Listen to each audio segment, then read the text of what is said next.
Alors, précédemment, nous avons vu comment enregistrer un pin en base de données.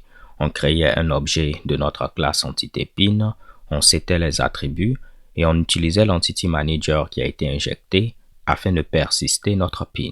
Donc, étant donné que l'action index a été associée à la page d'accueil, à chaque fois qu'on va demander la page d'accueil, cette action, cette méthode sera exécutée. Cela revient donc à dire à chaque fois qu'on va demander la page d'accueil, un nouveau pin sera créé avec comme titre title 4 et comme description 4. Venons donc au niveau de notre navigateur, actualisons, je vais faire ceci 3 fois et vous allez voir au niveau de la base de données, on a 3 pins qui ont été rajoutés. Plus tard, comme je vous l'ai dit, on verra comment créer un pin via un formulaire. Donc, ne vous inquiétez pas à ce niveau-là. Je voulais juste vous le montrer. Comme ça, si quelqu'un essaie d'actualiser plusieurs fois et puis on voit que plusieurs pins ont été créés, c'est tout simplement parce que l'action index est exécutée plusieurs fois. Là, on va essayer de vider la table pin. Je peux faire delete from pin. Je vais valider. Vous allez voir qu'on n'aura plus de pin. Mais remarquez quelque chose. Le dernier pin qui avait été créé avait comme identifiant 9. Donc, lorsque vous faites un delete, l'identifiant sera incrémenté en se basant sur le dernier pin qui avait été créé. Donc, le prochain pin qu'on va créer va avoir comme identifiant 10, comme on peut le voir. Donc, moi, en lieu et place de faire un delete from, je vais faire cette fois-ci un truncate. Le truncate va non seulement supprimer tout ce qu'on a, mais ceci va également réinitialiser notre compteur pour l'identifiant. Vous allez voir maintenant, si j'actualise, le pin aura comme identifiant 1. Pourquoi pas? On va modifier cela. Comme ça, j'aurai le premier pin, title 1, description 1. On peut le prouver. Parfait. Je vais créer 2 autres pins.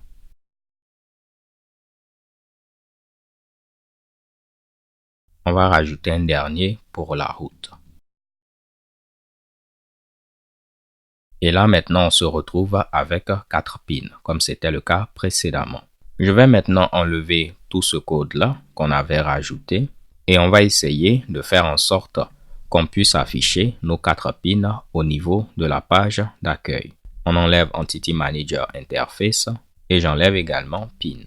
Donc maintenant, on va se retrouver avec simplement ceci, vu qu'on retourne cette vue qui affiche pin index. Afin de pouvoir récupérer l'ensemble des pins avec Doctrine, on va utiliser notre repository. Vous vous rappelez, lorsqu'on avait créé notre entité, la commande makeEntity avait créé également un repository. Tout à l'heure, on a vu que lorsqu'on veut créer un pin, on peut utiliser l'Entity Manager. Ce sera la même chose pour la modification de pin et la suppression de pin. Si vous souhaitez récupérer l'ensemble des pins, vous allez utiliser le repository associé à votre entité. Venons au niveau de pin, vous allez voir qu'on a cette annotation qui permet d'indiquer que la classe repository associée à notre entité pin, c'est app repository pin repository. Donc voici le repository associé à notre entité pin. On peut voir que cette classe hérite de service entity repository qui hérite également de Doctrine ORM Entity Repository. Et si on regarde les méthodes disponibles au niveau de Entity Repository, vous avez une méthode find qui va permettre de récupérer un pin via son identifiant. Vous avez une méthode find all qui va permettre de récupérer tous les pins. Une méthode find by qui va permettre de récupérer un ensemble de pins en se basant sur des critères. Donc, imaginons qu'on a une entité event et puis chaque événement a un prix. On pourra récupérer tous les événements qui ont comme prix 0, c'est-à-dire tous les événements gratuits. Et pour terminer, vous avez find one by qui va permettre de récupérer un unique élément en se basant sur un ensemble de critères. Donc, on n'a pas besoin de se fatiguer vu qu'on hérite de ceci qui hérite de Entity Repository. Toutes ces méthodes seront disponibles. Si plus tard on veut rajouter nos propres méthodes, on pourra le faire en se basant sur les exemples qui sont présentés à ce niveau. Je vais vous le montrer plus tard, donc ne vous inquiétez pas. Mais là, tout ce que je vais faire, c'est utiliser mon repository, appeler la méthode findAll et j'aurai l'ensemble des pins. Venons donc au niveau de notre contrôleur. On pourra récupérer l'Entity Manager comme on l'avait fait précédemment. Donc, Entity Manager Interface. Et on va l'appeler $EM.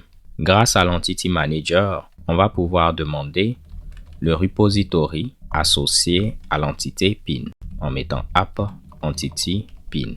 Je vais sauvegarder cela au niveau d'une variable repo comme repository. Faisons ensuite un dump de $repo et on va tester au niveau du navigateur. Et qu'est-ce que vous voyez? On a notre ami pin repository. Donc on utilise l'entity manager, on demande le repository associé à l'entité pin. Il sait que c'est app repository pin repository, donc il nous retourne un objet de type pin repository, raison pour laquelle ceci est affiché. En lieu et place de mettre app entity pin, je peux importer notre classe pin et puis mettre class. C'est la même chose que ce qui était écrit précédemment. En mettant class, il va vous donner le FQN de votre classe. Je vais vous le prouver. On vient au niveau du navigateur et vous voyez app entity pin. Moi, je préfère cela parce que je peux cliquer pour me rendre au niveau de mon entité. Maintenant qu'on a notre repository, on va utiliser la méthode findAll et vous allez voir, on aura l'ensemble des pins. On a un tableau où nous avons 4 objets de type app entity pin. N'est-ce pas que c'est magnifique? Donc, je vais mettre ces objets au niveau d'une variable pin. Et on va devoir passer cette variable à notre template Twig. Pour ce faire, ce sera assez simple. En second argument, on peut passer un tableau avec les variables qu'on veut passer à la vue. Je vais passer une variable name qui aura comme contenu honoré. Au niveau de notre template, on aura donc accès à une variable name qui a comme valeur honoré. Vous voyez que là, ça affiche name parce que j'ai écrit name tout simplement. Si vous voulez afficher le contenu d'une variable Twig, il faudra utiliser cette syntaxe avec 2 fois l'accolade ouvrante et 2 fois l'accolade fermante. Et là, on aura maintenant honoré. Donc, je me répète, on peut passer des variables à une vue Twig en passant un tableau en second argument. On a le nom de la variable et la valeur. Donc, pour le nom de la variable, il ne faudrait pas mettre de $. Si vous mettez un $, ça ne va pas marcher. Donc, vous mettez le nom de la variable tel quel. Donc, nous, on va passer une variable pin qui a comme valeur notre tableau pin. Donc là, je vais mettre $pin. Cela revient donc à dire qu'au niveau de notre template, on aura accès à une variable pin. Venons au niveau du navigateur et on a une erreur. On ne peut pas afficher un tableau sous forme de chaîne de caractères. Donc Twig, il aime afficher les chaînes de caractères, pas les tableaux. Donc vu qu'on a passé un tableau, il ne sait pas comment l'afficher. Tantôt name, c'était une chaîne de caractères. C'est assez simple pour lui, il sait comment l'afficher. Donc ce qu'on va faire, c'est parcourir notre tableau et afficher chacun des pins. Je vais écrire le code et je vais vous l'expliquer dans quelques instants. On va dire pour chaque pin qu'on va trouver au niveau de notre tableau de pins, on va essayer d'afficher le pin en question. Donc rappelez-vous, c'est un tableau où on a un ensemble d'objets de type app entity pin. Pour chacun de ces objets, on va les mettre au niveau de pin et on tente d'afficher l'objet en question. Venons au niveau du navigateur et on a une erreur. On ne peut pas transformer un objet de type pin en chaîne de caractères. Donc rappelez-vous, je vous ai dit, Twig aime les chaînes de caractères. Précédemment, on tentait d'afficher un tableau, il ne comprenait pas. Là, on tente d'afficher un objet, il ne comprend pas également. Je vais faire juste un dump pour vous prouver qu'on a bel et bien chacun de nos objets.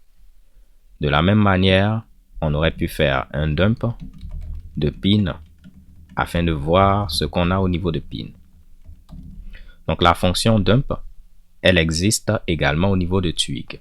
On peut l'utiliser en PHP, mais au niveau de Twig également, vous avez une fonction dump. Et là, il allait dumper notre tableau. Je vais revenir à la boucle for qu'on avait précédemment, mais en lieu et place de faire un dump pour chacun des pins, rappelez-vous, chaque objet de type pin va avoir une méthode getTitle et getDescription. Donc on pourra dire je veux récupérer le titre de mon pin et l'afficher. Et vous allez voir maintenant, pour chacun des pins, on aura le titre. Titre 1, titre 2, titre 3 et titre 4. Pourquoi pas, je vais dire que pour chacun des pins, on va créer une balise article au niveau de laquelle on aura un H1 qui va contenir le titre et un paragraphe qui va contenir la description. On revient au niveau du navigateur et bang. Si on regarde le code source, vous allez voir que pour chaque pin, on a une balise article avec le titre et la description. Dernière chose que je veux vous montrer, en lieu et place de mettre getTitle, Twig peut nous simplifier la vie. Vous pouvez mettre simplement title, description, et automatiquement il va appeler getTitle et getDescription. Parce que si on vient ici, ces deux attributs sont privés. Donc normalement, on ne peut pas y accéder en dehors de notre classe pin. Mais lorsque vous allez mettre title et description, si les attributs sont privés, Twig va appeler les getters appropriés. Et là, vous allez voir, ça va marcher de la même manière. J'aurais pu mettre ici pin.toto. Twig va voir que on n'a pas d'attribut toto. Il va regarder est-ce qu'on a une méthode toto, est-ce qu'également on a un getter getToto, ainsi de suite. Donc Twig essaie au maximum de vous simplifier la vie. Ici, j'aurais pu définir un attribut toto. Ce n'est pas quelque chose que vous allez faire, mais juste pour vous le montrer, qui a comme valeur hello. Il ne va plus se plaindre vu qu'il va trouver cet attribut. J'aurais pu également définir un getter que je vais appeler getToto et Twig allait appeler ce getter automatiquement. Et bang. Donc du moment où l'attribut est disponible ou qu'on a un getter approprié qui existe, cela va marcher. La dernière chose également, même si vous utilisez les méthodes, les parenthèses sont facultatives. Donc je peux mettre getTitle avec des parenthèses ou bien ne pas les mettre. Twig va vérifier est-ce qu'on a une méthode getTitle et l'appeler, s'il ne trouve pas d'attribut getTitle. Donc moi je vais revenir à title et description parce que généralement les développeurs Symfony préfèrent cette manière de faire.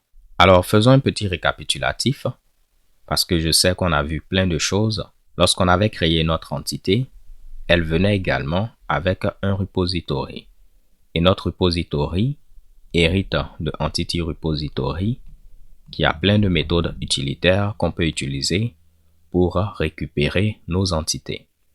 Nous, on a utilisé findAll pour récupérer l'ensemble des éléments, donc l'ensemble des pins. Afin de pouvoir accéder à notre repository, on utilise l'Entity Manager et ceci se fait via la méthode getRepository. On demande à l'Entity Manager quel est le repository associé à notre entité pin. Il va savoir que le repository associé à cette entité, c'est AppRepository, PinRepository. Il nous le donne, on appelle findAll et on a un tableau qui contient l'ensemble des pins. On passe ce tableau à notre vue Twig et puis on peut utiliser cette notation afin de parcourir l'ensemble des pins. Donc pour afficher quelque chose avec Twig, c'est ceci. Mais lorsque vous avez une logique, c'est cette syntaxe avec le pourcentage. Donc là, ce n'est pas pour afficher quelque chose, c'est juste de la logique. Pour l'affichage, on va utiliser cette deuxième syntaxe. Au fur et à mesure, ça va devenir beaucoup plus simple. Je vais m'arrêter là dans cette vidéo. Dans la vidéo suivante, on verra un moyen beaucoup plus simple de récupérer notre repository. Je n'en dis pas plus, stay tuned and take care. Peace.